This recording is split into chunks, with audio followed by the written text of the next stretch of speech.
बिस्मिल्लाहिर्रहमानिर्रहीम। Lecture number 32, Tuesday मार्च 4। हमारा इतने दिनों से जो टॉपिक चल रहा है वो है इंफोग्राफिक्स का। हमने इंफोग्राफिक्स के तकरीबन तमाम पहलुओं पे अच्छी तरह से सैर हासिल गुफ्तगू हम कर चुके हैं। मेरा नहीं ख्याल कि शायद ही हमने इंफोग्राफिक्स का कोई हिस्सा छोड़ा हो। हमने बात की डायग्राम में और इंफोग्राफिक्स के दरमियान क्या फ़र्क है। हमने फिर बात की कि इंफोग्राफिक्स पे हम क्यों तवज्जो दे रहे हैं। अगर हम इसके ऊपर भी हम बात की तो हमने तमाम पहलुओं से बात की। हमने साइंटिफिक एविडेंस भी प्रेजेंट किया और साथ ही साथ हमने हिस्टोरिकल एविडेंस भी प्रेजेंट किया।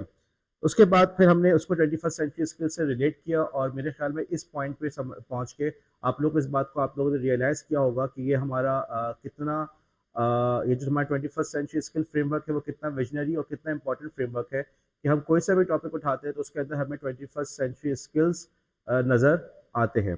उसके बाद हमने फिर वहाँ से आगे बढ़ के फिर हमने बात की कि जी वो कौन से स्टेप्स हैं जिनकी मदद से हम एक अच्छा इंफोग्राफिक डिज़ाइन कर सकते हैं। इस स्टेज के ऊपर हम लोगों ने हेड्स ऑन एक्सपीरियंस के लिए हमने डॉट आयो और कैनवा दोनों पे काम किया। हमने क्लास के अंदर एक टॉपिक पिक किया और इन्हीं प्रिंसिपल्स की मदद से हमने एक अच्छा इंफोग्राफिक डिज़ाइन करने की कोशिश की। तो वो जो प्रिंसिपल्स थे वो प्रिंसिपल्स को आपने इन एक्शन में देखने का, उनको सिर्फ थ्योरी पढ़ने का नहीं बल्कि आपको उसको इन एक्शन में देखने का आपको पूरा पूरा मौका मिला। उसके बाद हमने कुछ डिज़ाइंस के ऊपर क्रिटिक भी की। यहाँ पहुँच के हमने फिर बात की वो कौन से प्रिंसिपल्स हैं जिनकी मदद से इफेक्टिव इंफोग्राफिक डिज़ाइन किया जा सकता है। और मैं दोबारा इस बात को रिपीट करूँ कि प्रिंसिपल सिर्फ ये नहीं है, लेकिन वो मोटे मोटे पॉइंट्स हैं, वो सीधे सीधे पॉइंट्स हैं जो अगर आपको जहन में हो तो उम्मीद है कि आप एक अच्छा इंफोग्राफिक डिज़ाइन कर सकते हैं। क्लैरिटी हो गया, कंसिस्टेंसी हो गया, सिंप्लिसिटी हो गया, रेलिवेंस हो गया। उसके बाद फिर हमने कहा कि यार आप इस बात को हमेशा ध्यान में रखें इंफोग्राफिक बनाते हुए कि पर्पस क्या है, क्या बताना है और उसमें यूज़ क्या करना है। और सबसे इम्पोर्टेंट चीज़ हमेशा हमेशा इस बात को ध्यान में रखें कि इंफोग्राफिक का मकसद कॉम्प्लेक्स आइडियाज़ को सिंप्लीफाई करके प्रेजेंट करना है। यहाँ पहुँच के फिर हमने बात शुरू की कि यार हमने यहाँ पे बात की एक डॉक्यूमेंट्री की जिसका नाम था एवरीथिंग इज़ अ रीमिक्स। और हम इसके अलावा हमने क्रिएटिव राइटिंग की भी बात की और जहाँ पे इस बात को मेंशन किया कि किसी भी चीज़ को सीखने के दो तरीके हैं और दोनों तरीकों ही को इस्तेमाल करके आप एक अच्छी एक वो स्किल सीख पाते हैं। नंबर वन, उस चीज़ को ज़्यादा से ज़्यादा प्रैक्टिस की जाए। क्रिएटिव राइटिंग सीखना चाहते हैं तो ज़्यादा से ज़्यादा क्रिएटिव राइटिंग करें। जितना ज़्यादा लिखेंगे आपकी तहरीर के अंदर खुद ब खुद एक निखार आता जाएगा। और दूसरा पॉइंट ये था कि आप जो है दूसरों के जो मास्टर्स हैं, जिन लोगों ने पहले से अच्छा काम किया हुआ है, उनके अच्छे काम को स्टडी करें, उसको रीड करें। यही प्रिंसिपल इन्फोग्राफिक के अंदर होगा। अगर आपने एक अच्छा इंफोग्राफिक डिज़ाइनर बनना है और जिसकी बिल्कुल ज़रूरत है आपको, क्यों ज़रूरत है, हमने बात की क्लास के अंदर हम लोग अपने बच्चों को किस तरीके से इंफॉर्मेशन प्रेजेंट इंफोग्राफिक के ज़रिए ज़्यादा इफेक्टिव तरीके से प्रेजेंट कर सकते हैं। और एक और मिसाल है रेज्यूमे की। आप लोग अपने सीवी सबमिट कराते हैं, ठीक है। अब आप देखें, आप अपने सीवी को भी इंफोग्राफिक के फॉर्म में प्रेजेंट कर सकते हैं। अब आप देखें, अगर किसी जगह पे लेट से 100-150 लोगों ने अप्लाई किया और उन तमाम लोगों की रेज्यूमे जो है वो ट्रेडिशनल स्टाइल के अंदर एक डॉक्यूमेंट बन के भेजी हुई है और आपकी जो रेज्यूमे है वो इंफोग्राफिक स्टाइल में है, तो सबसे अलग क्या चीज़ नज़र आएगी? इन्फोग्राफिक, ठीक है। वो पूरा पाइल पड़ा हुआ होगा 100 रेज्यूमे का और उसके अंदर आपकी रेज्यूमे जो होगी सबसे डिफरेंट नजर आएगी। आपका स्किल्स उसके अंदर नजर आएगा, खुद आपका स्किल बोल रहा हो, आपका जो आउटपुट है वो बोल रहा होगा कि आपकी काबिलियत क्या है। ओके, तो अच्छे इन्फोग्राफिक को डिजाइन करने के लिए एक तो आपने उसको प्रैक्टिस करना है और साथ ही साथ दूसरों का जो काम है उसको हम स्टडी करें, देखें दूसरे किस तरीके से इस चीज़ को डिज़ाइन कर रहे हैं। यहाँ पे फिर हमने आपको इंट्रोड्यूस किया था एक नए किस्म का डिज़ाइन जूबिया, जिसका नाम है फिशबोन डायग्राम। और हम फिशबोन डायग्राम के अंदर हमने बात की कि यार देखो आप जो है इसके ज़रिए से कॉजेस और उसके कोई प्रॉब्लम और उसके कॉजेस को ज़्यादा इफेक्टिव तरीके से इंफोग्राफिक के फॉर्म में प्रेजेंट कर सकते हैं। और एज अ टीचर आप लोग को, नॉट एज अ टीचर बल्कि एज अ बीएड स्टूडेंट भी आपको कई कई दफ़ा, सुबह उठ के इधर आ जाओ, सुबह इधर आ जाओ बल्कि सामने। तो एज अ टीचर और एज अ बीएड स्टूडेंट आपको कई कई दफ़ा, 12 दफ़ा आपको ज़रूरत पड़ेगी जहाँ पे आपको बताना होगा कि हमने क्या क्या इश्यूज हम फेस कर रहे हैं, क्या क्या प्रॉब्लम्स हम फेस कर रहे हैं और उन प्रॉब्लम्स की क्या क्या कॉजेज है। हमने क्लास के अंदर एक प्रॉब्लम को सॉल्व करने की कोशिश की थी बजरिया फिश बोन, कि अगर हमसे कहा जाए कि आपने प्रॉब्लम क्लासरूम की जो इश्यूज है उसकी क्या क्या कॉजेज है, उसको हम फिश बोन के ज़रिए से किस तरीके से प्रेजेंट कर सकते हैं। अब एज अ आप लोग अगर एक इफेक्टिव इंफोग्राफिक डिजाइनर बनना चाहते हैं, सीखना चाहते हैं, तो आप लोग को इनविटेशन का इंतजार नहीं करना चाहिए, किसी टीचर की दावत का इंतजार नहीं करना चाहिए कि टीचर ने अगर हमें कहा, सर नदीम ने हमें असाइनमेंट में कहा कि आप इंफोग्राफिक यूज करेंगे तो हम बना के लाएंगे। असूलन आपको कोशिश करनी चाहिए खुद सोचें कि इस डिज़ाइन को, इस कॉन्सेप्ट को, इस थ्योरी को मैं एक किस तरीके से डिजाइन करके ज्यादा बेहतर तरीके से प्रेजेंट कर सकता हूँ। फिर हमने बात की थी सैंकी डायग्राम की। ओके, सैंकी डायग्राम के अंदर हमने बताया कि यार आप किस तरीके से एक चीज को जो फ्लो है उसकी डिफरेंट स्टेट्स को आप प्रेजेंट कर सकते हैं। क्लासरूम की अगर हम बात करें तो क्लासरूम के अंदर हमने वो कहा कि लेट्स से कीजिए हमारे यहाँ कॉलेज के अंदर इतने नंबर ऑफ स्टूडेंट्स का एडमिशन हुआ और उनके एडमिशन के बाद वो अब क्या कर रहे हैं, उनमें से कितने ड्रॉप आउट हो गए, अगर ड्रॉप आउट हो गए तो किस वजह से ड्रॉप आउट हुए, उनमें से कितने ऐसे थे जो घर के इश्यूज की वजह से ड्रॉप आउट हुए, उनमें से कितने ऐसे हैं जो अभी भी हमारे साथ कंटिन्यू कर रहे हैं। हम क्लास के अंदर बच्चों की परफॉर्मेंस के बारे में बात कर सकते हैं कि ये वो बच्चे हैं जो रेगुलर हैं, ये वो बच्चे हैं जो इरेगुलर है। इरेगुलर में से ये वो हैं जो इरेगुलर भी हैं और असाइनमेंट भी सबमिट नहीं कराते, और ये वो हैं जो फेल भी हो जाते हैं। अब देखो पूरी क्लास का जो डिस्ट्रीब्यूशन है उसको आप सेंटी की तरह से दिखा सकते नहीं दिखा सकते। फिर हमने बात की कोर्स की आउटलाइन। अब कोर्स की आउटलाइन बनाने का एक ट्रेडिशनल तरीका हमारे पास क्या होता है, हम आते हैं जी ये हमारा कोर्स है, टॉपिक नंबर 1, उसके अंदर सब टॉपिक नंबर 2, 1.1, 1.2, इस तरीके से चलता है, ऐसा ही है ना। क्या पता क्या आप शायद उसको सेंटी डायग्राम के जरिए से ज़्यादा दिखा सके, आप बता सके जी कोर्स का जो मेजर पोर्शन है वो यहाँ पर है, कोर्स का जो उसके अंदर से सब टॉपिक है वो इतना पोर्शन ले रहा है। ओके, जहन में विजुलाइज हो रहा है जो मैं बताना चाह रहा हूँ कि सेंटी को आप किस तरीके से क्लास के अंदर यूज़ कर सकते हैं। अच्छा, अब ज़रूरी नहीं है कि हम जो है ये जो नए किस्म के डिज़ाइन जिसका हम पहली दफ़ा ज़िंदगी में नाम सुन रहे हैं, फिश बोर्ड या सेंटी, हम इन्हीं को यूज़ करेंगे तो एक अच्छा इफेक्टिव इन्फोग्राफिक बनेगा। जो ट्रेडिशनल वो पुरानी चीज़ें जो आप लोग क्लास 7 से देखते हुए आ रहे हो, पाई चार्ट, बार चार्ट, उसके अंदर भी अपनी क्रिएटिविटी की मदद से आप उसके अंदर खूबसूरती और एक अच्छी इंफॉर्मेशन को आप डिलीवर कर सकते हैं अगर आप अपनी क्रिएटिविटी को उसके अंदर इस्तेमाल करें। हमारे सामने एग्जाम्पल है जिसके अंदर एक सिंपल सा पाई चार्ट है, लेकिन इसी पाई चार्ट को उन्होंने कलर्स की मदद से, कुछ तस्वीर की मदद से पहले से ज़्यादा अट्रैक्टिव बना दिया है। फिर यहाँ पे आपको याद है हमने प्रिंसिपल्स के अंदर एक रेलिवेंसी का प्रिंसिपल पे हमने बात की थी कि रेलिवेंट इमेजेस यूज करें। देखो रेलिवेंसी की ये बहुत बड़ी अच्छी एग्जांपल आपके सामने है कि उन्होंने जो आपका पाई चार्ट था उसके अंदर उन्होंने ट्री का स्टम्प या ट्री का जो तना है उसको यूज किया, जो कि बात फॉरेस्ट की हो रही है तो उन्होंने इमेजरी भी कौन सी यूज की, फॉरेस्ट की, सॉरी ट्री की यूज की उन्होंने। ट्री रिंग्स के साथ साथ उन्होंने पाई चार्ट बना के उन्होंने दिखा दिया कि भाई आपको एक जो इन्फॉर्मेशन वो डिलीवर करना चाह रहे थे कि फॉरेस्ट का पोर्शन पूरी दुनिया के अंदर किस कंट्री में कितना है वो तो दे भी दिया, लेकिन साथ ही साथ उन्होंने ट्री की इमेजरी को ही, रेलिवेंट इमेज को उन्होंने यूज किया। एक और एग्जाम्पल है बार चार्ट की। अगेन बार चार्ट वो चीज़ है जो उसको आप लोग एक अरसे दराज से देखते हुए आ रहे हैं, लेकिन यहाँ पे आपने उनको देखा कि उन्होंने बार चार्ट के अंदर कुछ इमेजेस की मदद से उसको पहले से ज़्यादा खूबसूरत और जाजिब बना दिया, और ओवरऑल देखा जाए तो पूरी इंफॉर्मेशन इसके अंदर डिलीवर हो रही है। कल मैंने आप लोग से पूछा कि जी किस कंट्री के अंदर सबसे ज़्यादा फ्यूल कंजम्पशन हो रहा है, जो फॉसिल फ्यूल यूज़ कर रहे हैं, आपने बताया चाइना। फिर आपसे पूछा चाइना के अंदर कौन सा वाला फ्यूल ज़्यादा इस्तेमाल हो रहा है, आपने बताया कोल। तो ये इस इंफोग्राफिक की कामयाबी है कि इसने पूरी की पूरी इंफॉर्मेशन आप तक डिलीवर कर दी बगैर किसी लेक्चर के और बगैर किसी पैराग्राफ के, बगैर किसी टेक्स्ट के। गन ओनरशिप जो है रेलिवेंसी, ये जो इंफोग्राफिक की रेलिवेंसी की बहुत बड़ी मिसाल है कि बार चार्ट तो बनाया लेकिन उसको उन्होंने किस तरीके से गन के साथ लिंक करके उन्होंने रेलिवेंट, मतलब आप ये कह सकते हैं कि रेलिवेंट इमेज यूज करके किस तरह से उन्होंने उसको खूबसूरत बना दिया। साथ ही साथ इन्होंने उसके अंदर जो अमेरिका के अंदर जो पॉलिटिकल डिवाइड है या जो पॉलिटिकल पार्टीज है उनकी जो सोच है वो भी क्लियर कर दी। इस इमेज से हमें नजर आ रहा है कि जो रिपब्लिकन पार्टीज के जो वाबस्ता लोग हैं उनके पास सबसे ज्यादा गन्स की ओनरशिप मौजूद है। रिपब्लिकन्स के लिए उन्होंने कौन सा कलर यूज किया है, ओके, गन और रेड कलर, जहन में क्या चीज आती है, ब्लड, खून। तो आप देखो कि गन उन्होंने इस तरीके से जो अपना मैसेज डिलीवर करना चाह रहे थे वो भी डिलीवर कर दिया। समझो कलर का एक उन्होंने कलर ऐसा यूज किया, रेड कलर, जिसको देखती है आपके जहन में क्या चीज आ रही है, ब्लड, ठीक है, और गन। तो जो उनका एक एंटी गन का जो गन ओनरशिप का इन लोग का मैसेज होता है कि जी वहाँ पे बहस चलती रहती है यूएस के अंदर कि गन ओनरशिप नहीं होनी चाहिए, प्राइवेट इंडिविजुअल्स के पास गन नहीं होनी चाहिए। बहरहाल उन्होंने रेड कलर को यूज करके ये मैसेज भी आप तक पहुंचा दिया। फिर हमने बात की ट्री टाइमलाइन के हवाले से कि यार अगर आपने टाइमलाइन यूज करनी हो तो आप उसको ज़रूरी नहीं है कि आप सिर्फ एक प्लेन सी डायग्राम आपके पास हो, लेकिन आप इस किस्म के जो छोटे डिज़ाइन कह लें या ट्री को यूज़ करके आपने उस टाइमलाइन को प्रेजेंट कर सकते हैं। अब इसके ये चूंकि एक टेम्पलेट है, इस टेम्पलेट के अंदर इन्होंने लेटेस्ट इवेंट सबसे नीचे रखा है और पुराने इवेंट टॉप पे, लेकिन मेरे ख्याल में अगर मुझसे कहा जाए कि आपने ट्री डिज़ाइन करना है, ट्री के ऊपर टाइमलाइन डिज़ाइन करना है, तो आप इसको, मैं तो हमेशा ये करूँगा जो सबसे पुराना इवेंट था वो सबसे नीचे होगा। अब आपसे मेरी सवाल है जासरा कि आप कौन सा टॉपिक है, लेट्स से आप एलिमेंट्री को बच्चों को पढ़ा रही है तो कौन सा टॉपिक है जिसकी टाइमलाइन आप बजट बच्चों को पढ़ाएंगी।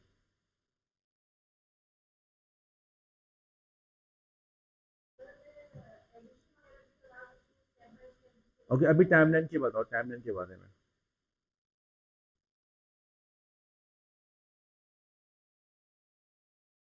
जुबिया, क्या चीज? Timeline, okay, month same, good, सही है, मंथ सेम। किसका? ठीक है, और बताओ। Exactly exactly. पाकिस्तान की हिस्ट्री भी तो देखा जाता है ऐसी होती है, पाकिस्तान की हिस्ट्री शुरू कैसे हुई, आप लोग बताते हैं बच्चों को, ऐसे तो बताते हैं इकबाल ने आइडिया दिया, उस आइडिया के ऊपर फिर वो पाकिस्तान रेजोल्यूशन, फिर उसके बाद दो तीन हम मोटे मोटे पॉइंट्स इन लोग को बता रहे होते हैं, तो ये भी तो हम ट्री के जरिए से दिखा सकते हैं। टाइमलाइन की कुछ और एग्जांपल्स आपके सामने, जिसके बारे में हमने कल काफ़ी डिटेल में बात की थी, ये सर्कुलर लेआउट के अंदर उन्होंने टाइमलाइन को प्रेजेंट किया हुआ है। ठीक है, दूसरी टाइमलाइन की एग्जांपल जो, और उसके हमने कंपेयर किया था एक दूसरे में से, दोनों जो इन्फोग्राफिक्स है वो एक ही इंफॉर्मेशन दे रहे हैं, लेकिन प्रेजेंट करने का तरीका कितना मुख्तलिफ है। उसके बाद हमने बात की थी माइंड मैप और कॉन्सेप्ट मैप के बारे में, हमने कहा था और आप सबने कहा था कि जी मतलब जो आप लोगों का रिस्पांस आया था कि आप लोग माइंड मैप से या कॉन्सेप्ट मैप से वाकिफ है, और आपने कहा था जी क्लास के अंदर भी हम इस एक्टिविटी को परफॉर्म करते हैं, तो हम क्लास के अंदर आप लोग को बोर्ड पे बुलाते हैं कि यार इस बारे में बताओ तुम्हारे जहन में क्या आ रहा है, और कोई भी जवाब गलत नहीं है, राइट। तो हम बेसिकली वहाँ ब्रेन स्टॉर्मिंग कर रहे होते हैं, और ब्रेन स्टॉर्मिंग को हम डॉक्यूमेंट करने के लिए कॉन्सेप्ट मैप को यूज़ करते हैं। अब मेरा आपसे सवाल है कि आप हजरात से सवाल है मेरा कि आप लोग अपनी क्लास के अंदर और किस टॉपिक के अंदर कॉन्सेप्ट मैप को यूज़ कर सकते हैं, क्या करेंगे?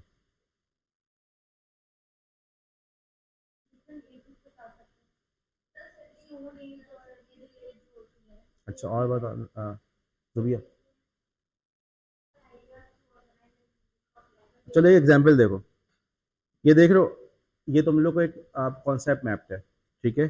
ट्री और ट्री से रिलेटेड बातें, ट्री क्या प्रोवाइड कर रहे हैं, ऑक्सीजन प्रोवाइड कर रहे हैं, साया दे रहे हैं, ट्री की मदद से हम पेपर बनाते हैं, ऑक्सीजन का क्या फ़ायदा है, ठीक है। अब ये मत समझना कि सर कॉन्सेप्ट मैप तो वो होता है जिसमें कर्व सा एरो होता है, ज़रूरी नहीं है। ओके, इस डिज़ाइन के अंदर उस बंदे ने ट्री का जो कॉन्सेप्ट मैप था उसने एक मतलब एक स्ट्रेट एरोस स्ट्रेट लाइंस को यूज़ किया हुआ है, इससे कोई फ़र्क नहीं पड़ता, आप लोग खुद भी जब खुद डिज़ाइन करने बैठो तो आप ये वाला स्टाइल यूज़ कर लेना जिसके अंदर कर्व डिज़ाइन हो। लेकिन बुनियादी मकसद ये है कि देखो यहाँ पे ट्री जो आप क्लास एलिमेंट्री के बच्चों को बता रहे हैं कि ट्री के फवाइद, ये कॉन्सेप्ट मैप के जरिए से बता सकते नहीं बता सकते, ठीक है। गुड एग्जाम्पल, बहुत अच्छी एग्जाम्पल है। सेंटेंस स्ट्रक्चर जो है उसको भी कॉन्सेप्ट मैप की मदद से बता सकते हैं। और कुछ बताओ।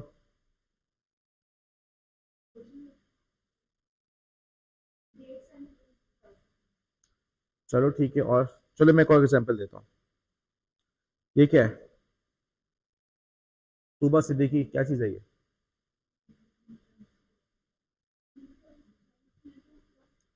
हाँ तो बताओ Junaira. Newton's law of motion, अब तुम देखो न्यूटन्स लॉ ऑफ मोशन, उसमें इमेज पे गौर करो, first law, second law, third law, तीनों के तीनों लॉ से इस इंफोग्राफिक में डाल दिए, ठीक है। थर्ड लॉ की एग्जाम्पल क्या दी हुई उसने, निदा? न्यूटन्स थर्ड लॉ की क्या एग्जाम्पल दी हुई इस इंफोग्राफिक में? राइफल रिकॉइल, ठीक है, गन फायर करते रिकॉइल होते हैं, और क्या एग्जाम्पल है? Rocket launch. मुझे ये बताओ कि यार जब आप लोग ने, याद है ये जब ये लॉज वगैरह आप लोग ने खुद अपनी फिजिक्स की क्लास में पढ़े थे, तो वहाँ पे टीचर ने किस तरीके से आपको पढ़ाए थे? टीचर क्लास में आया, बोर्ड पे उसने लिख दिया फर्स्ट लॉ, फिर बहुत से बहुत उसने आपको नोट्स डिक्टेट करा दिए, बहुत से बहुत एग्जाम्पल्स दे दी। इस इंफोग्राफिक में देखो पूरी की पूरी इन्फॉर्मेशन उसने तमाम की तमाम इन्फॉर्मेशन एक इंफोग्राफिक के अंदर डाली नहीं डाली, ठीक है। एग्जाम्पल्स भी इसके अंदर मौजूद हैं, उस लॉ का कहाँ कहाँ पे एप्लीकेशन है वो भी मौजूद है, और किसी हद तक उस लॉ की एक्सप्लेनेशन भी इसी इंफोग्राफिक के अंदर मौजूद है। अब तुम देखो कि अगर अगर खुद तसव्वुर करो कि अगर ये चीज़ Newton's three laws of motion आपको इस तरीके से पढ़ाए गए होते, आपके लिए किसको समझना आसान होता? जो तरीका था, जो इस तरीके से पढ़ाया गया वो आसान था, या ये तरीका आसान है? ठीक है, तो यही वाली चीज आपसे एज ए टीचर एक्सपेक्टेशन है कि जब आप पढ़ाने जाते हैं तो आप भी इसको अपनी क्लास के अंदर इस तरीके से यूज करके अपनी क्लास के अंदर बच्चों तक पैगाम या मैसेज डिलीवर कर सकते हैं। हमने साइंटिफिक आइडियाज के ऊपर बात कर ली, ओके। थोड़ा सा अब हम बात करते हैं क्या ख्याल है इंग्लिश लिटरेचर के अंदर क्या कॉन्सेप्ट मैप बन सकता है, या उर्दू लिटरेचर में कैसे बनेगा, क्या बनेगा? देखो सेंटेंस स्ट्रक्चर पे तो बात हो गई, तू मैंने बता दिया सेंटेंस स्ट्रक्चर को आपने कॉन्सेप्ट मैप के जरिए बता दिया। लिटरेचर, लिटरेचर ग्रामर नहीं, लिटरेचर की एग्जांपल। इंग्लिश लिटरेचर में कौन सी किताबें पढ़ाई जा रही हैं आजकल बच्चों को? कौन सा नॉवेल? अच्छा मैंने पढ़ा था हम लोग के जमाने में, आई थिंक क्लास 6 या 7 में, रोमियो एंड जूलियट था, ठीक है। अब तुम देखो रोमियो एंड जूलियट पे कॉन्सेप्ट मैप कैसे बनेगा, उमर कैसे बनेगा? उमर आपका भी नाम है? जी उमर। उमर, नीलम आप ही बोल दो। देखो अब मेरे जहन में तो कॉन्सेप्ट मैप आ रहा है उसका कि जो मेन, देखो होता क्या है, बाज बच्चे ऐसे होते हैं, नॉवेल शुरू हुआ, उनको अभी वाली बात तो समझ में आ रही है, लेकिन जैसे जैसे आगे बढ़ते जाते हैं पिछली बात भूलते चले जाते हैं, ठीक है। और यहाँ तक वो पहुंच जाता है, उनके साथ ऐसा तक केस होने लगता है कि जब नॉवेल के आखिर में पहुंचते हैं तो उनको पहली वाली बात भूल चुके होते हैं, पूरे नॉवेल को अपने जहन में कैप्चर नहीं कर पाते। अच्छा फिर इस किस्म के जो मशहूर नॉवेल्स हैं ना, इनके अंदर एक बड़ा इशू ये होता है कि इस पे कैरेक्टर्स बहुत सारे होते हैं, ठीक है। और वाकईतन अच्छा फिर कैरेक्टर्स होते भी फॉरेन लैंग्वेज, फॉरेन कल्चर के हिसाब से। अगर आप रोमियो जूलियट की बात करें तो यूरोपियन नेम्स हैं जिनसे हम इतने वाकिफ नहीं होते। हमें जावेद, जैनब ये सब नाम ज़्यादा आसानी से याद हो जाते हैं बनस्बत के उनके नाम के। एक और एक चाइनीज़ नावल है बड़ा मशहूर है, थ्री किंगडम रोमांस के नाम से, थ्री किंगडम रोमांस बहुत क्लासिकल लिटरेचर के अंदर उसका शुमार होता है। अब उस नॉवल के अंदर भी इतने सारे कैरेक्टर्स हैं कि यार आपके लिए सब नामों को याद ही रखना मुश्किल हो जाता है। और वो स्पेशली वो है भी किसमें, चाइनीज कल्चर वाले, तो उनके नाम तो बिल्कुल ही समझ नहीं आते कि किसकी बात हो रही है। अब आपने रोमियो एंड जूलियट के अंदर कॉन्सेप्ट मैप बनाया, आपने एक कैरेक्टर दिखाया, एक सर्कल में रोमियो, एक सर्कल में जूलियट, उन दोनों का आपस में क्या रिलेशन था जी? दोनों को आपस में मोहब्बत थी जी। ये रोमियो का बाप है, मेन कैरेक्टर आपने उठाया, पूरे खानदान का मैप नहीं दिखाया, मेन कैरेक्टर आपने उठाया कि जी ये रोमियो का अब्बा जान, ये जूलियट का अब्बा जान, और दोनों खानदानों के आपस में क्लैश चल रहा है, इसीलिए पूरी कहानी का आगाज हुआ। ये जो आपने रोमियो से एक और लाइन ड्रॉ की जी, ये जो साहब थे वो रोमियो के फ्रेंड थे, इन्होंने रोमियो की हेल्प की। पूरी की पूरी कहानी के जो इंपॉर्टेंट इवेंट्स हैं, नॉट इवेंट्स लेकिन जो इंपॉर्टेंट कैरेक्टर्स और उनका आपस में क्या उनका रोल रहा, वो सारा का सारा एक कॉन्सेप्ट मैप के ऊपर बासानी आ सकता है। अब बताओ कि स्टूडेंट कितना ही कौन जहन क्यों ना हो, वो उस कॉन्सेप्ट मैप की मदद से उस पूरे नॉवल को फॉलो कर सकता है, नहीं कर सकता? ठीक है। तो यहाँ अब मतलब हमारे अगेन बार बार जो बात हम कर रहे हैं, इन्फोग्राफिक्स पे इतना टाइम लगा इसलिए रहे कि भाई ये वो स्किल है जो आपके बहुत ज़्यादा काम आएगा। आप इस क्लास को इस नीयत से ना करो कि हमने कराची यूनिवर्सिटी के पेपर में इन्फोग्राफिक में सवाल आएगा, नहीं आएगा मेरे ख्याल में, पहले ही बता रहा हूँ। और यह कि सर तरह का असाइनमेंट करना है, सिर्फ ये ना सोचें, आप ये सोच के इस काम को करने की कोशिश करें कि यार ये एक इंपॉर्टेंट स्किल है जिसको ये लाजमन आपको आना चाहिए। आप खुद देखो यार, जिस तरह से आप क्लासेस को देख रहे हो, हमने कल बात की थी कि हर स्कूल के अंदर जो है अब एलएमएस यूज हो रहा है, एआई की बात हो रही है। इसके अलावा तुम ये भी तो देखो कि बच्चे कैसे आ रहे हैं, हर बच्चा ऐसा आ रहा है जो कि मोबाइल यूज कर रहा होता है, ठीक है। क्लास के अंदर वो आपके लेक्चर को तवज्जो से सुनेगा क्यों? राइट। मोबाइल के ऊपर उसको आपसे कई गुना ज्यादा इंटरेस्टिंग चीज नजर आ रही होगी, ठीक है, उसमें म्यूजिक भी है, उसमें फोटोजेनिक चेहरे भी हैं, उसके अंदर वो दस तरीके से चीज को एक्टिविटीज उसको मोबाइल में नजर आती है। वो क्लास के अंदर इन्वॉल्व क्यों होगा? और जब क्लास के अंदर इन्वॉल्व नहीं होगा तो क्लास के अंदर डिसिप्लिन का इश्यू होगा, राइट। आप पूरी क्लास को हर वक्त डांट डपट करके क्लास को कंट्रोल नहीं कर सकते। अल्टीमेटली आपको ऐसे काम करने पड़ते हैं कि आपकी क्लास इंटरेस्टिंग हो जाए, कि बच्चा आपके लेक्चर का इंतजार कर रहा हो कि यार टीचर आज आएंगी, मिस निदा आएंगी, मिस नीलम आएंगी, उनका लेक्चर या उनकी क्लास तो मैंने लाजमन अटेंड करनी है। और यही सारे वो एफर्ट्स होते हैं जिससे आपका स्टूडेंट आपसे अटैच होता है, जिसके नतीजे में वो स्टूडेंट आपके लेक्चर के अंदर इंटरेस्ट लेना शुरू करता है। फिर हमने बात की थी कि यार आप कलर्स की मदद से, बात ज़रूरी नहीं है कि आप लेट्स से कि आप बात करें आप नए किस्म के इंफोग्राफिक बनाए, सैनकी को यूज़ करें, फिशबोन यूज़ करें, या आप इवन पाई चार्ट या बार चार्ट को इंटरेस्टिंग बनाने की कोशिश करें। आप कलर्स के ज़रिए से भी एक बिल्कुल बुनियादी बात है, कलर्स के ज़रिए से, शेप्स के ज़रिए से भी अपना मैसेज कन्वे कर सकते हैं। इस इमेज के अंदर वो बात कर रहे हैं कि दुनिया भर के अंदर मर्दों में खुदकुशी का रुझान कहाँ पे है जी? तो सदफ कहाँ पर है? सदफ नहीं आई है जी। सुमेरा, सबसे ज्यादा रुझान कहाँ पर है? सुमेरा,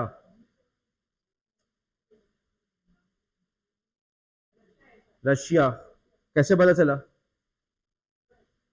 इसलिए कि ओके, रशिया है, लेकिन रशिया में सबसे ज्यादा क्यों है? ब्लैक कलर से शो किया हुआ है, ठीक है, कलर कोड किया हुआ है।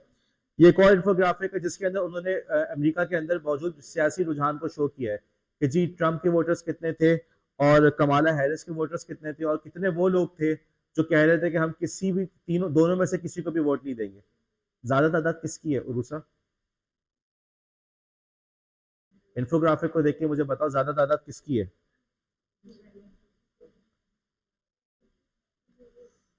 बतूल किसकी है? कलर बता दो, सबसे ज्यादा कलर किसका है?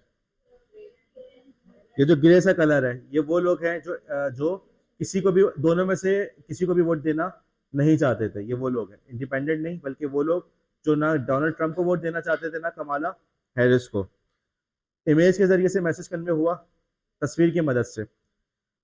अगला देखो, ये जो इंफोग्राफिक आपको नजर आ रहा है, इस इंफोग्राफिक के अंदर वो बात कर रहा है कि सबसे ज्यादा किस एनिमल का लाइफ स्पैन है। तमाम जो जानवरों की मखलूक जिसमें इंसान भी शामिल है, इस एनिमल किंगडम के अंदर किस मखलूक का सबसे ज्यादा लाइफ स्पैन है? जी, तो सबसे ज्यादा लाइफ स्पैन किसका है? एलिफेंट का। ओके। मैमूना किसका है? मैमूना किसका है? ब्लू व्हेल का। और उसका शेप शेप किसका बड़ा है? सर्कल से इसका सबसे बड़ा है व्हेल का। अब तुम देखो उससे किस किस सिंपल सी चीज है ना, शेप। सर्कल तो बचपन से पढ़ते आ रहे हैं। किस तरीके से उसने शेप के जरिए से इस मैसेज को कन्वे किया कि यार आप इस तरीके से भी बता सकते हैं या समझा सकते हैं अपने स्टूडेंट को कि भाई आपकी जो ब्लू व्हेल है उसका साइज, उसकी लाइफ स्पैन सबसे बड़ा है। क्यों? उसका सर्कल ही सबसे बड़ा है। अगर ये चीज आपको याद करनी कही जाए और आपको टीचर बताया कि बस तुम रट्टा लगा के आ जाना, ब्लू व्हेल का जो होता है 200 है, ह्यूमन का जो है 72 है, वेस्टर्न गोरिल्ला का 35 है, याद करना कितना मुश्किल है। लेकिन उसके मुकाबले में इन शेप्स को याद रखना, इन साइजेस को याद रखना कितना आसान है। इमेज आपके जहन में आ गया, दैट्स इट, बात खत्म। अब उसके बाद ये एक और इंफोग्राफिक आपके सामने है। देखो अभी तक हमने बात की थी जिन इंफोग्राफिक्स की, उन इंफोग्राफिक्स के अंदर अगर आप गौर करो तो उसके अंदर कुछ चार्ट्स थे। ओके। कुछ नई किस्म की क्या कह सकते हैं आपके डेटा प्रेजेंटेशन थी। यहाँ पे हम बात कर रहे हैं कॉन्सेप्ट की, जोग्राफिकल टर्म्स की। मुझे बताओ, अगर आप इस तस्वीर को थोड़ा गौर करो, इस तस्वीर के अंदर ज्योग्राफी की जितनी टर्म्स है वो समझ में आ रही नहीं आ रही? ठीक है। पेनिनसुला और आइलैंड में क्या फर्क नजर आ रहा है आपको यहाँ पे? जासरा के बराबर में कौन है? सदफ। छुपके क्यों बैठी हुई है? मैं बार बार सदफ सदफ कह रहा हूँ। जी सदफ, पेनिनसुला और आइलैंड में क्या फर्क नजर आ रहा है आपको? हिदा, जासरा।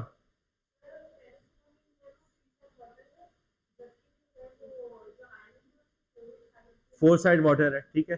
देखो पेनिनसुला और आइलैंड का फर्क नजर आया, ठीक है। और मुझे कुछ बताओ तुम, फॉर एग्जाम्पल आपको जो इसके अंदर जितने भी टर्म्स आप लोग सुनते हुए आ रहे हो, कैनियन नजर आ रहा है? कहां पर है अनीस?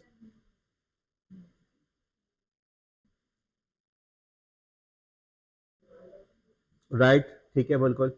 अब तुम देखो कि यहाँ पे कहाँ पे तुमने कहा, दोबारा बोलो जरा। राइट पे जो है बिल्कुल, जो आपको बिल्कुल राइट के केव के बराबर में कैनियन, ठीक है, घाटी। तो अब ये वो चीजें हैं, ये वो अल्फाज हैं जिसको हम लोग बचपन से सुनते आ रहे हैं, घाटी, जजीरा, जजीरा नुमा। ये अंग्रेजी की बात करें तो अंग्रेजी की टर्म सुनते हुए आ रहे हैं। लेकिन इस तस्वीर के अंदर अगर आप देखो, उसने तमाम पूरी इंफॉर्मेशन कन्वे की नहीं की। कहाँ एक तरफ वो तमाम तहरीरें, तमाम डेफिनेशंस के जी आइलैंड ये होता है, पेनिनसुला ये होता है, और कहाँ ये तस्वीर, ये एक तस्वीर जो है ज्योग्राफी की सारी इंफॉर्मेशन आपको आप तक बखूबी पहुंचा रही है। इसके अंदर अब पिछली जो हमने डायग्राम्स देखी उसमें क्या फर्क है? पिछली डायग्राम्स के अंदर देखा जाए तो डेटा की प्रेजेंटेशन थी, गन कौन ज्यादा ओनरशिप रखता है, सुसाइड कहाँ पे ज्यादा हो रही है, और यहाँ पे वो कॉन्सेप्ट बता रहे इस इसके अंदर बजरिया तस्वीर वो आप तक इंफॉर्मेशन डिलीवर कर रहा है। मेरा इस स्लाइड को दिखाने का मकसद ये है कि आप लोग ये ना समझे कि इन्फोग्राफिक होगा कोई जहन में, आपके जहन में ग्राफ का कॉन्सेप्ट आए, पाई चार्ट का कॉन्सेप्ट आए, नहीं, ऐसा नहीं है। आप किसी भी तरीके से अपनी बात तस्वीर और टेक्स्ट की मदद से बच्चे तक पहुंचा पा रही है तो वो इन्फोग्राफिक ही कहलाएगा। एक और एग्जाम्पल, बीबीसी वालों का आर्टिकल था कि मुस्लिम कल्चर के ऊपर, उन्होंने मुस्लिम कल्चर के अंदर जो डिफरेंट पर्दे के डिफरेंट तरीके हैं उसको उन्होंने इस इंफोग्राफिक के जरिए से इस इंफॉर्मेशन को उन्होंने डिलीवर किया है। और मेरे ख्याल से अगर आप गौर करें तो इनमें से बहुत सारी ऐसी टर्म्स है जो शायद आप लोग के लिए भी नहीं हो। राइट। अब मेरा सवाल है जी, नकाब और बुर्के में क्या फ़र्क है? सदफ, तस्वीर देख के बताना मुझे। हाँ जी, और नकाब के अंदर सिर्फ चेहरा कवर किया हुआ है। चादर और बुर्के में क्या फ़र्क है? राबिया,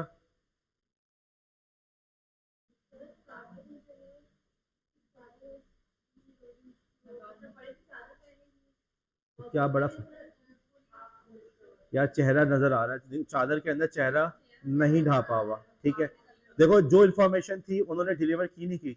इस तस्वीर को देख के ऐसा बंदा जो मुस्लिम कल्चर से नावाकिफ हो, उसको भी ये फर्क समझ में आएगा नहीं आएगा? ठीक है, आगे चले। एक और इंफोग्राफिक की एग्जांपल है, और बेसिकली ये कहाँ से लिए, सर्वाइवल की जो बुक्स या ट्यूटोरियल्स होते हैं, कि अगर आप कभी जंगल में चले जाएं या हाइकिंग पे चले जाएं और वहाँ पे आपको कुछ प्रॉब्लम का सामना करें, जैसे फॉर एग्जांपल आपको साफ पानी चाहिए, तो आप साफ पानी कैसे ले सकते हैं? अगर आपने जो है कंपास आपका ना हो, खराब हो जाए, तो कंपास के बगैर डायरेक्शन कैसे मालूम करेंगे? तो उसी के अंदर एक इंफोग्राफिक मुझे नजर आया कि वो बता रहे हैं कि यार, अगर आपके पास घड़ी नहीं है और आपने वक्त का अंदाजा लगाना है, तो आप किस तरीके से वक्त का अंदाजा लगा सकते हैं? वो जी, वो यही बता रहा है इसके अंदर। वो इसमें ये बता रहा है कि अगर आप अपने हाथ को आगे करें और इस तरीके से प्रेजेंट करें कि आपकी जो इंडेक्स फिंगर के ऊपर सूरज आ जाए, इस तरह से करें, और फिर आप नीचे देखें कि उससे नीचे तक जो उफक है, जिसे हॉराइजन कहते हैं, कितना डिस्टेंस मौजूद है, उस डिस्टेंस की मदद से भी आप वक्त का अंदाजा लगा सकते हैं। अब यहाँ पे हमारा मकसद सर्वाइवल की स्टेप को सीखना नहीं है। यहाँ हमारा मकसद ये है कि देखो उसने किस तरीके से इंफॉर्मेशन को प्रेजेंट किया है। ये बिल्कुल ओल्ड फैशन एक तस्वीर है, ना ये सैनकी है, ना ये फिशबोन है, ना ये पाई चार्ट है, ना ये बार डायग्राम है, ना ये कोई मैप है, ना इसमें कलर्स उसने यूज किए। लेकिन तस्वीर और टेक्स्ट की मदद से उसने अपना पूरा मैसेज आप तक पहुंचा दिया है। हाँ जी, इसके बारे में कोई इरशाद फरमाए, क्या है ये?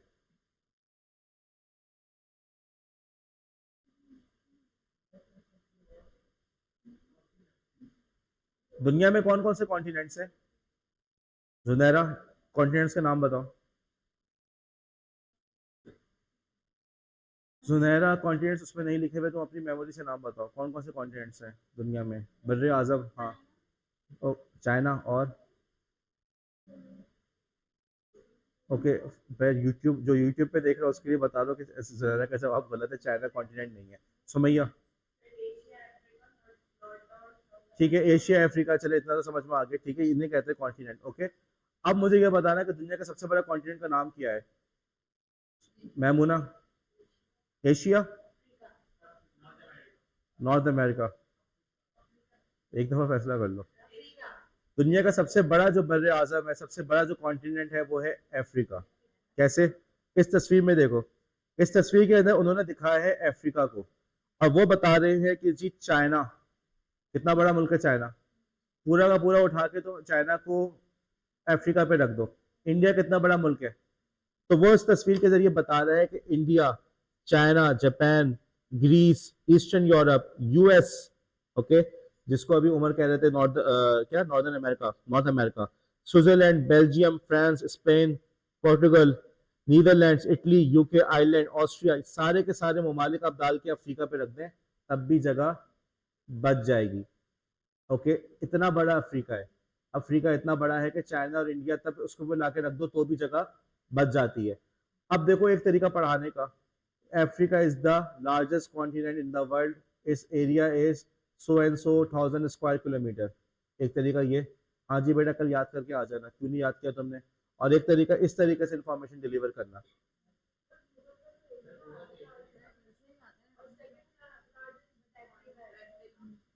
अच्छा,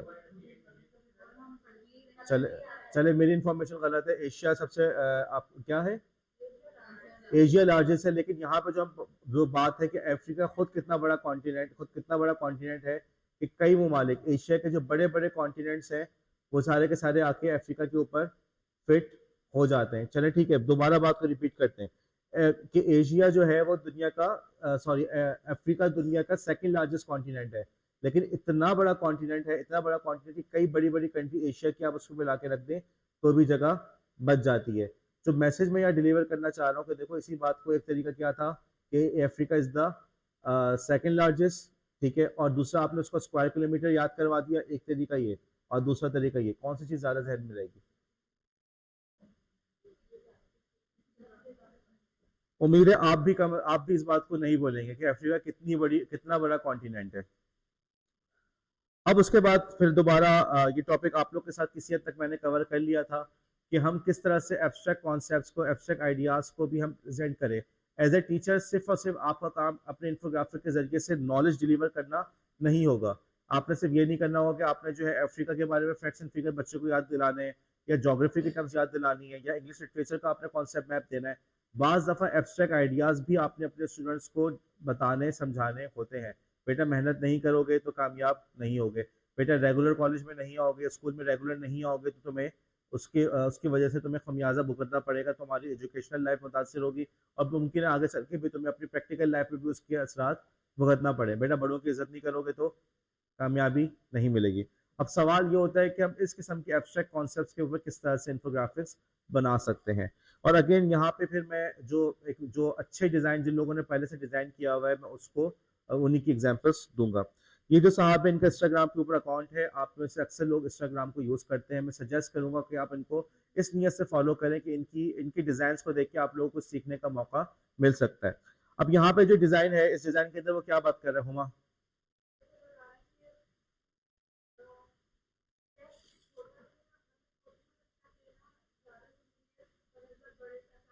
वो कह रहा है कि पहला कदम उठाना हमेशा मुश्किल होता है, तो उस पहले कदम को तुम छोटे छोटे चीजों में, स्टेप्स में और डिवाइड कर दो तो काम तुम्हारे लिए आसान हो जाता है। आपको ये घर में अपने बच्चों को भी समझाना पड़ता है, बाज दफा बच्चा घबरा रहा है, कभी अपने स्टूडेंट को समझाना पड़ता है, बच्चा स्टूडेंट घबरा रहा है कि सर मैं स्पीच की तैयारी कैसे करूँ, सर मुझे तो बिल्कुल भी तैयारी नहीं है, सर एग्जाम की तैयारी कैसे करूँ, सर एग्जाम सर पे आ गया, तो हम उसको क्या बताएंगे? यही बेटा, उसको तुम स्टेप्स पे डिवाइड कर लो, एक वक्त में एक काम करते जाओगे, एग्जाम तुम्हारे आएंगे और तुम्हारी तैयारी मुकम्मल हो जाएगी। तुम पूरे पूरे प्रोजेक्ट को अगर जहन में रखोगे तो तुम्हारे लिए तैयारी करना मुश्किल है, तुम देख के घबरा जाओगे, लेकिन उसको छोटे छोटे चंक्स में डिवाइड कर लो तो काम तुम्हारे लिए आसान हो जाता है। अब देखो, ये एब्स्ट्रैक्ट कॉन्सेप्ट है जिसको आपको अक्सर और बेशतर अपने स्टूडेंट्स को बताना समझाना पड़ता है, लेकिन इसी चीज को उन्होंने किस तरीके से यहाँ पे एक तस्वीर की मदद से समझा दिया।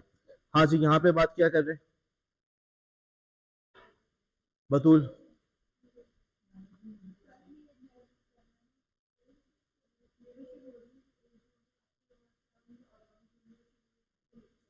लीडरशिप जो होती है वो अपनी एग्जाम्पल के जरिए से अपनी मिसाल कायम करता है, जिसको देख के लोग फॉलो करते हैं। उसके मुकाबले में मैनेजर का अंदाज क्या होता है कि बैठ के ऑर्डर करते रहना, खींच के काम कराना। एक टीचर का ये भी तरीका हो सकता है कि बेटा तुम रेगुलर आया करो, बेटा वक्त पे क्लास पे आया करो, और वो खुद क्लास के अंदर लेट पहुंच रहा हो, खुद क्लास के अंदर वो आए दिन छुट्टी करता रहे।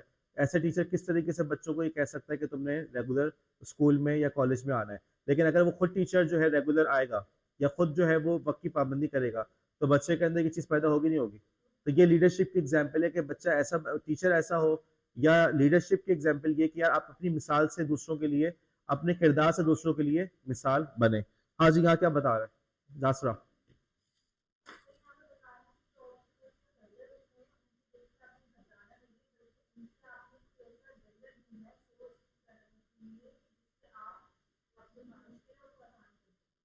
मेरे ख्याल में यहाँ पे वो ये बता रहा है, जो चीज़ आपको अपने टीचिंग लाइफ के अंदर कई दफ़ा सामना करना पड़ेगा, कि बच्चा आके बिल्कुल मायूस होगा कि सर मैं नाकाम हो गया, मिस मैं नाकाम हो गया, मिस मेरे नंबर नहीं आया, मिस मैं तो बिल्कुल मायूस हूँ, पढ़ाई का कोई फ़ायदा नहीं है, मैंने इतनी मेहनत की थी लेकिन मुझे फर्स्ट पोजीशन नहीं मिली। और आपको क्या जवाब देंगे उसको, नीलम? आप उसको क्या जवाब देंगे? आप उसको यही बताएंगे कि अपनी नाकामियों को से सबक सीख के उसके मदद से आगे अपने बढ़ने के रास्ते तलाश करो। इस इमेज के अंदर भी ऑब्स्टेकल्स आए, घबराए नहीं, उन्हीं ऑब्स्टेकल्स, उन्हीं नाकामियों को लेते हुए उसने अपने लिए रास्ते तलाश लिए। हाँ जी, यहाँ पे क्या बात हो रही है नीलम?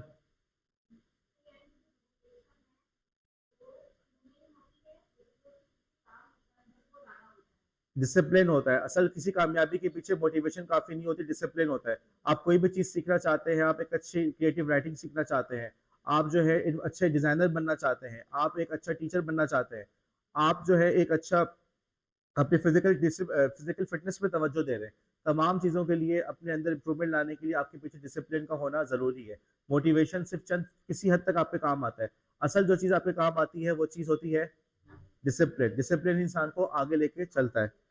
हाँ जी, यहाँ पे क्या बात हो रही है निदा?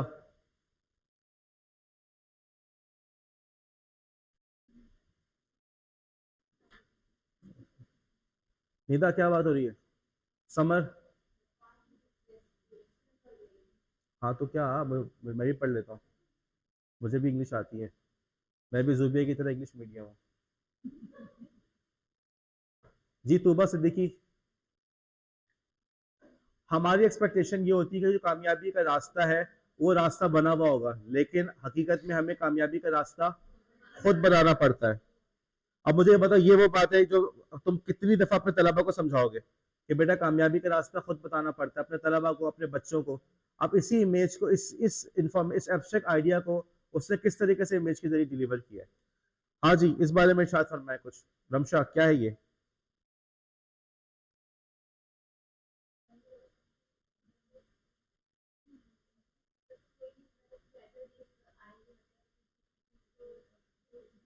बुरे दिनों से परेशान मत हो, अच्छे दिन आएंगे। अब खुद देखना एज ए टीचिंग, कितनी टीचिंग की अपनी जो तुम्हारी टीचर एज ए लाइफ के अंदर कितनी दफ़ा ये मैसेज बच्चों को डिलीवर करना पड़ेगा, कितनी दफ़ा बच्चों को समझाना पड़ेगा, बेटा घबराओ मत, परेशान मत हो जाएगा, मसला हल हो जाएगा, अच्छे दिन आएंगे। और इवन आपको अपनी स्टूडेंट लाइफ के अंदर भी कितनी दफ़ा इस बात को जहन में रखना पड़ता है कि भाई अच्छे दिन आएंगे, घबराना नहीं चाहिए। हमेशा सल्तल्ला की क्लास नहीं होगी, बस सिर्फ एक सेमेस्टर की बात है। अच्छे दिन आएंगे, अच्छे सेमेस्टर आएंगे जिसमें सल्तल्ला नहीं होगी। हाँ जी, क्या बात हो रही है यहाँ पे? अनीस?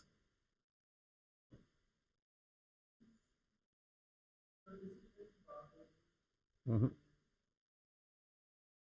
क्या है मैमूना? कहना क्या चाह रहे हैं वो यहाँ पे? हुमा? गुड। आप जब चीज़ों को लिख लेते हैं तो वो चीज़ें आपके जहन में, जो चीज़ें बिल्कुल ऑर्गेनाइज हो जाती हैं। ठीक है। अब देखो, मैं यहाँ पे एग्जांपल दूंगा। आप किसी भी चीज़ को इतना चाहे प्लान कर लो, लेकिन जब आप उसको लिखने बैठोगे किसी भी चीज़ को, इंशाल्लाह ताला हम लोग फ्रेमवर्क्स की भी बात करेंगे, आईसीटी फ्रेमवर्क्स की। अपने घर का भी कोई इवेंट अगर आप मैनेज कर रहे हो, उसको अगर आप एक दफ़ा, एक तो हमने बात कर ली, हम ये करेंगे, लिखने बैठोगे खुद ब खुद तुम्हारे पास चीज़ें जो है प्लान आउट होते हुए आ जाएंगी। उसमें जो शॉर्ट कमिंग्स होंगी वो भी नजर आ जाएगी। अभी हमारे पास ये वर्दा आए हुए क्विज के हवाले से बात करने के लिए, आज हमने इसीलिए बुलाया है कि हम बैठ के जो प्लान है उसको लिख लें, चॉक आउट कर लें। सिर्फ जहन में रखना कि जी 10 मार्च को ये प्रोग्राम होगा, हम यूँ करेंगे वो करेंगे, हमारे पास लिखा हुआ हो। जब चीज़ लिखी हुई होती है तो उसके अंदर बिल्कुल एक पूरा प्लान ऑर्गेनाइज हो जाता है। ठीक है, आपका जहन खुद ऑर्गेनाइज हो जाता है। एक और मैं एग्जाम्पल दूंगा, अभी तो शायद नहीं, लेकिन जिंदगी में कभी कोई मरहला आया कि आपको टाइम मैनेजमेंट के बारे में पढ़ना पड़े, या टाइम मैनेजमेंट की वर्कशॉप अटेंड करनी पड़े कि हम कैसे टाइम को मैनेज करें। और अब मैं आपको बता रहा हूँ, टाइम मैनेजमेंट के बहुत सारे तरीक़ेकार हैं। फॉर एग्जांपल आइजनहावर मेथड है, एक मैट्रिक्स मेथड होता है, एक और आपका टाइम बॉक्सिंग मेथड है, बहुत सारे मेथड्स हैं। लेकिन हर मेथड का जो बुनियाद है ना, वो ये कि कामों को लिखना शुरू करो। आप कोई सा भी फ्रेमवर्क फॉलो करेंगे, आप कोई सी भी वर्कशॉप अटेंड करें, हर वर्कशॉप के अंदर, हर फ्रेमवर्क के अंदर एक बुनियादी बात, कामों को लिखना शुरू करो। भले एक्सेल में लिखो, भले कीप में लिखो, भले पेपर पे लिखो, लेकिन लिखो जरूर। लिखे बगैर कुछ नहीं हो सकता। इसी से आपको राइटिंग की इंपॉर्टेंस समझ में आ रही है, और इसी मैसेज को उसने डिलीवर किया है इस इमेज के जरिए। एक और बात। हाँ जी, क्या बात कर रहे हैं यहाँ पे वो? जूबिया?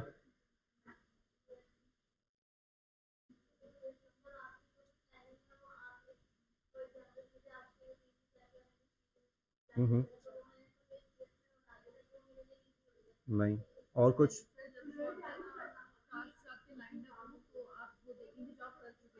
आप कभी, तुमने ने सही कहा, कभी आप फील कर रहे हो कि यार इतने सारे काम है, मैं कैसे करूं? लेकिन हमेशा याद रखना, तुम इससे पहले कितना कुछ अचीव कर चुके हो। बीएड में आके परेशान हो जाए कि हम लोग बीएड हमारा कैसे कंप्लीट होगा, ये प्रैक्टिकम क्या होता है, ये एक्शन रिसर्च क्या होता है, ये फला कोर्स तो मुझे समझ नहीं आ रहा। लेकिन अपने माजी की अकम्पलिशमेंट को भी जहन में रखो, कितना कुछ तुम अचीव कर चुके हो। घर के अंदर कभी कामों का बोझ सर पे आ जाए, आदमी परेशान हो जाए, भाई जो काम कर लिया उसको भी तो जहन में रखो। और ये बात बिल्कुल सही है कि अक्सर हमारी तवज्जो उन कामों की तरफ होती है जिनको हमने नहीं किया होता। जो कुछ हम कर चुके होते हैं उसकी तरफ हम तवज्जो नहीं दे रहे होते, और इसी से हम लोग के अंदर मायूसी डेवलप होने लगती है। अब बताओ ये पॉजिटिव मैसेज है या नहीं? और उसको उसने इसी तस्वीर तस्वीर के जरिए से डिलीवर किया है। और अगेन एज ए टीचर कई दफ़ा आपको ये मैसेज अपने बच्चों को, अपने स्टूडेंट्स तक पहुंचाना होगा। हाँ जी, मेरे ख्याल में आखिरी स्लाइड है हमारी। क्या बात कर रहे हैं वो? बिलाल?